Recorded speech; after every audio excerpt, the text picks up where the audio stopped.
Şimdi endüstriyel ölçekte zorunlu pratik yapılandırma uygulamasına geçiş 7 yıllık plana dair önemli görüşlerini paylaşmak üzere BR Steel'den Sayın Etienne Wan'den Peereboom'u keynote sunumu için sahneye davet ediyorum.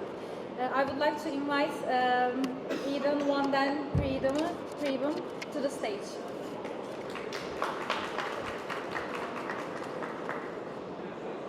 All right, good afternoon, everyone. Thank you very much for being here, and thank you for your time. My name is Etienne Peereboom. I am board member and Chief Project Officer of BR Steel. BR Steel is a steel plant located in the UAE. What I would like to do today, quite simply, is to tell you the story of BRS. And this is a story that spans over quite a lot of time, starting 12 years ago, and we are looking at the story at the same time, looking into the future. This is very much the story of a business turnaround in the making, and the purpose of the presentation today is for you to realize it, to understand what really is happening over there, and also to find in the audience anybody who would be interested to interact with us, whether you are a supplier, potential investor, an engineer. Please contact me after this presentation. My contacts are available at the very end of the presentation. That being said, let me start.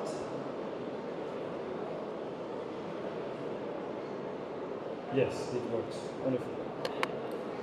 So, please imagine for a moment that you are an investor in a steel plant in the UAE. Imagine that you have been successful in business for some time in different industries, successful personally in sport, and that you have had the opportunity to invest as a partial shareholder, passive shareholder in a steel project in the UAE. Given the environment of the country, you might as well have decided to invest. However, sometimes in business, it does happen that your partners let you down. So imagine that after some time, you realize the project is not progressing at all, that you have on the side equipment which is a set of mismatched equipment, and a lot of difficulties, and nothing yet is working. So let me tell you a little bit more detail what we found on the side as we started the journey on the 1st of January this year to turn around the company. So first of all, there were really two businesses on the land. One part of it was a set of lines to manufacture pipes, steel pipes, not very much operating. And then separately, a set of furnaces, not operating, not connected, a casting machine, as well as half a mill to create, to manufacture rebars. That was the situation at that time. Let me show you a few pictures of how we found the place. This is a slitting line. You can see the coil on the left side and the slitted metal at the very end here. Another example here, you can see the furnaces after we cleaned up the place. You can see at the very back, you can see two furnaces of 10 tons per hour each. These are induction furnaces. And more in the front of the picture, you can see three smaller furnaces, 3.5 tons per hour each. You can see the conduit for the gas to be captured at the top, and you can see here the fume extraction site. You can see that it's rusted. You can see that the site is very well organized, and this is what we had at the beginning of the project. Now, if you are an investor in this plan, what is the way forward? You could decide to dispose of the asset, quit, and turn to something completely different, leave it, take your loss, and move on. You could also try to find partners, new partners, a new manager, professionals to work with, and that's a very key decision to make at that time. Now, how do you make that decision? Before going forward, let's look a little bit at the environment in which we are. This is in the UAE. If you look at the bottom, everybody knows that the UAE has delivered very solid growth over the years. The site is located in Ajman, which is one of the 7 Emirates. Personally, I have lived in the UAE for 20 years. There's a reason for that. As much as it is an amazing place in terms of quality of life, culture, it is also, first of all, a very good place for business, where the government always has active initiatives to support industries. You are also located in the GCC, close, for example, to Saudi Arabia, which was an economy which is 2 to 2.5 larger than the UAE. If we look at the steel industry, there are always many studies looking at the underlying factors behind the steel industry. They don't always match exactly, but if you look at the one study on the left showing the growth between 2023 and 2024, for the steel industry, the UAE was very much ahead of other countries in the GCC. I'm not going to go through the detail of what we have here, but picking up on just one, at the very top, I would like to talk to you about Operation 300 Billion. This is a program launched by the Ministry of Industry and Advanced Technology to grow the contribution of the manufacturing industry in the economy up to 300 billion dirhams in 2031. Now, these are not just headlines on the newspaper. That turns into 30 billion dirhams made available by the Emirates Development Bank to companies just like this one. So what I wanted to say by looking a little bit at the environment is to summarize the fact that operating such a company in the UAE brings you a lot of support. That's why the partial owner at the time, Dr. BelRemaitha, who is here with us today, on the right side of the picture, decided to take the call to invest and execute and to really go deep into the industry. He decided to take full control of the company, and he decided to learn about this new industry for him. From what I understand now, quite simply, Dr. Adel has become passionate about the industry. He has visited several plants, many exhibitions like this one, and is very, very knowledgeable about the industry. To make the project successful, he has started by appointing a managing director, Mr. Mohamed Abul Bakarem, whom you see on the picture here, as well here, who in turn has grown the team. You can see me there on the picture. My background is very much in business consulting in heavy industries over the years around the world. So personally, I'm very much an execution person. But the reason why this picture is important is actually with the last gentleman on the right side, Mr. Oliver von Wolf, who has a profile completely different from me or from Dr. Adel. He's somebody from the finance industry, which means that from the outset of the turnaround, the thinking is not, let's fix the plant, let's have the right equipment, and let's see what happens. It's very much, now that we are all in this together, the new objective, the new goal, is to create good investment opportunities for capital and for investors. So that is our goal now, making sure that when we go and see investors for the growth that we are planning, they will find a very attractive proposition. That is the goal, and that is not something that we can think about at the end. This is something that we need to think about right away at the very beginning. Now, as we started, I'll be honest with you, it really felt like running a hurdle race in a minefield. There are so many decisions to make, there are so many problems to solve. What we have is some legacy equipment, some legacy contracts, a certain size of a plot, and we could drive the project in many, many different directions. Are we going to keep all the furnaces that we have? Are we going to replace some of them? Are we going to purchase second-hand equipment? Are we going to purchase new equipment? How fast? are we going to grow? How do we correlate that with how we will ramp up the investments? Many questions were before us, and we are at the end of September, we have completed 9 months, and I can say that after 9 months, we have a baby now. Now we can actually nurture it and grow it. This is the challenge. So let me summarize the initial phases. What I call 01 here on the left, the legacy challenges, you can see it's a very long period, 12 years for a plant not to be finished. This is the past. Now, this year has been focused on phase number 2, which we call the reset phase. And as we are now at the end of September, I can say this is actually this is finished. That involved a lot of legal work to make sure that there were no constraints from the past. Any contract that were signed that we don't want to keep, that we were able to exit from them. We have a design going forward. We have a plan going forward. And now we can get to the matter of turning the factory to life. Phase number 3 here, that we call phase 1, the arrow number 3, but phase 1, that we call baseline operation. This is about taking the situation we have, turning it on profitably,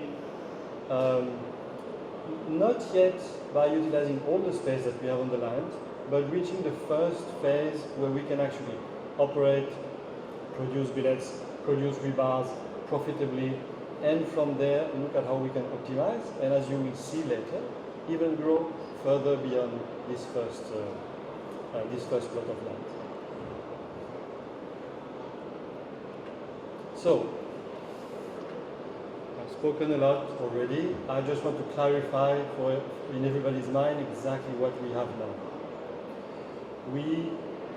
It all starts with scrap reception and preparation.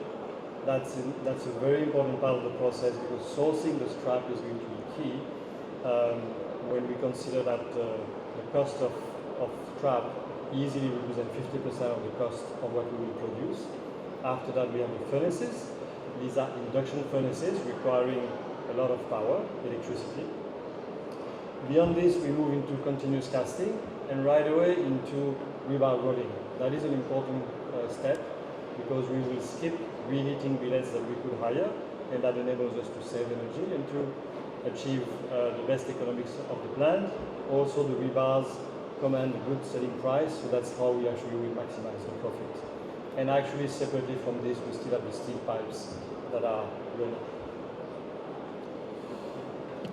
This phase 1, roughly, will produce 1/3 of billets, 1/3 of rebars, 1/3 of steel pipes. I mentioned earlier that there was a question, should we keep the steel pipes? This is something which is very different from the furnaces and creating rebars. But as we build finances to go step by step, that has been very useful for us to generate an initial profit, to pay for a team on the side that can design the furnace side of the business.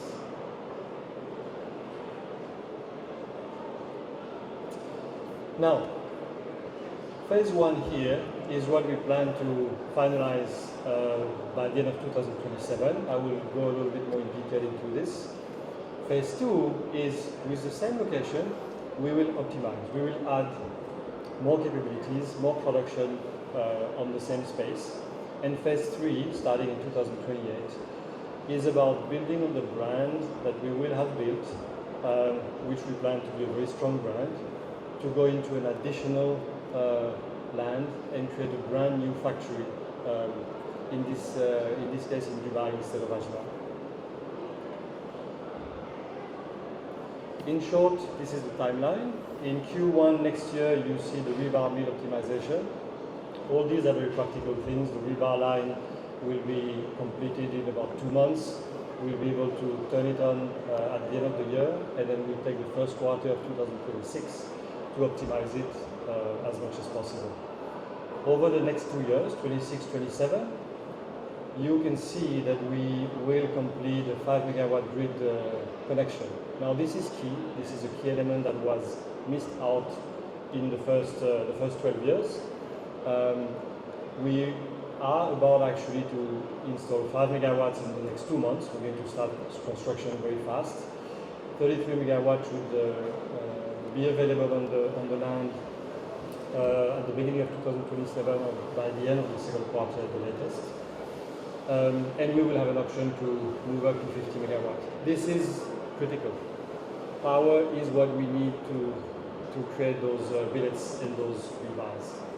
In 2028, we'll bring an HNC beam line. It could well be ready earlier, maybe 2027. We will see how it goes. And from 2028, we will start the second factory. What are, in our mind, the key success factors of this project?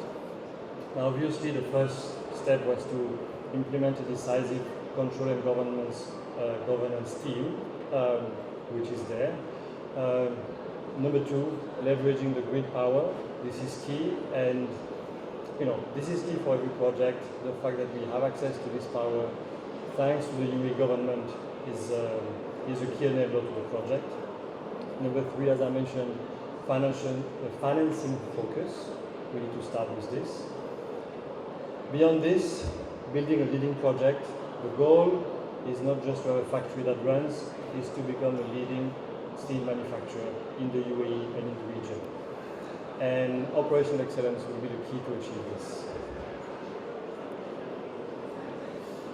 Compliance, ESG and policy alignment is going to be very important. At the very beginning, we actually have no choice. We need to be compliant. The customers need it, the government need it, and that will help us reach a very good level of operational excellence. But we will push it further beyond this as much as we can, obviously, to be a leading supplier.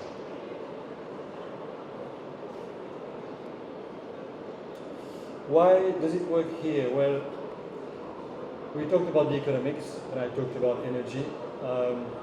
It will be very important for us to make sure that we have multiple sources of supply so that our operations are never interrupted.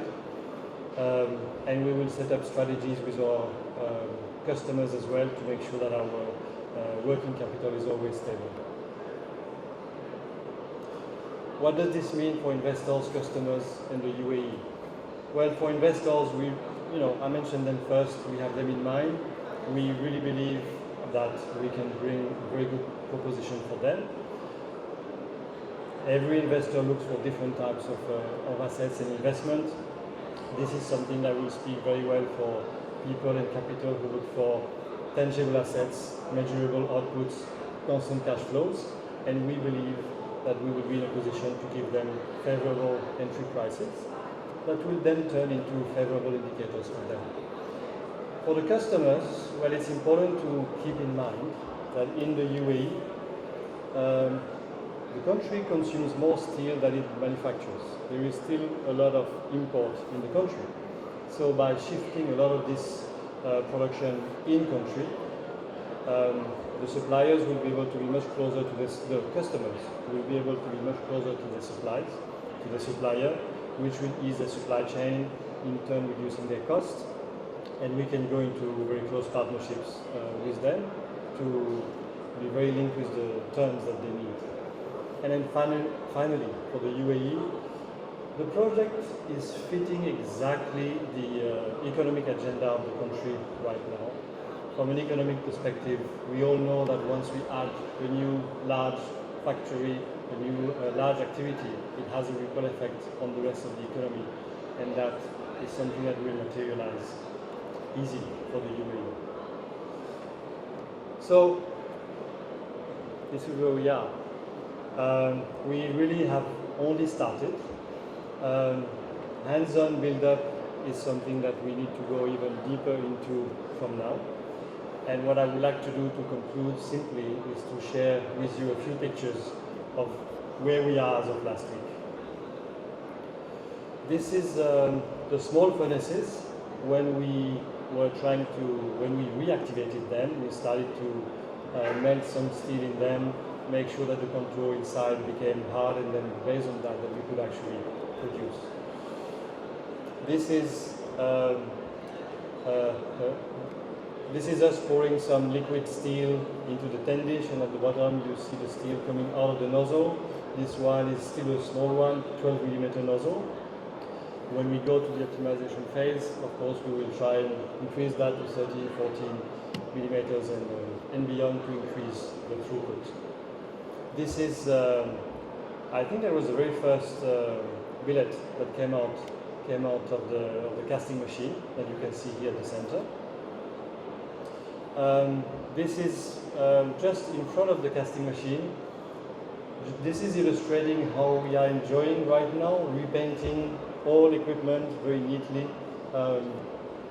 Just a word about my colleague Oliver von Wolf, who is part of the team. He's German, so he's expecting the steel plant to look like a hospital.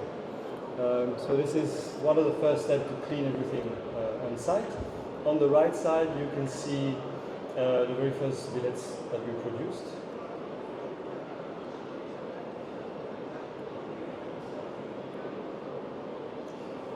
This is the rebar rolling line. Most of the equipment has reached the site now and is being installed. But you can see we still have work to do on the concrete to stabilize the entire place and slowly turn it into a hospital.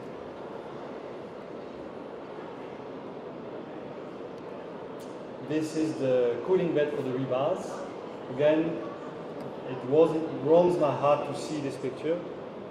It was rusty, it was not operational. Now it is completely ready to operate and waiting for the rebars. On the right side, this is the stack of the initial billets that we produced through our test. And on the left side, the chimney of the air treating system, proudly painted with the UAE flag. This is where we are. We have a lot of work to do in front of us, but you can expect billets and rebars to come out of the plant next year. And as I said earlier, if you wanted to be in touch, please do so. Send us an email, check out the website, and we'll be looking forward to expand the team. Thank you very much.